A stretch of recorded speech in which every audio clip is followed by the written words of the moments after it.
announced during the State of the Nation address, 2026 marks the moment when our journey to transform Kenya into a first world economy begins in earnest.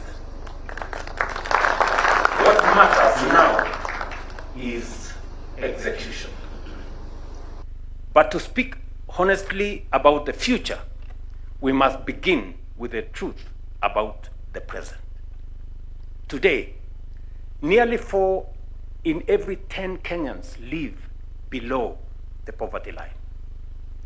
That is more than 20 million of our people. Families working hard, yet struggling to meet their basic needs.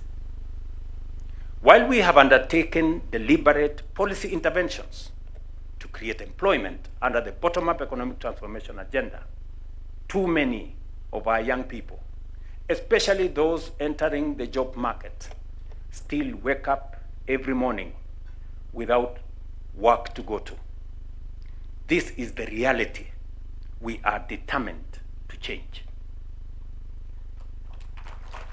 When a nation chooses to organize its economy around work, production, and exports, when it invests deliberately in infrastructure, energy, and skills, and when it finances growth intelligently, not recklessly, something profound happens.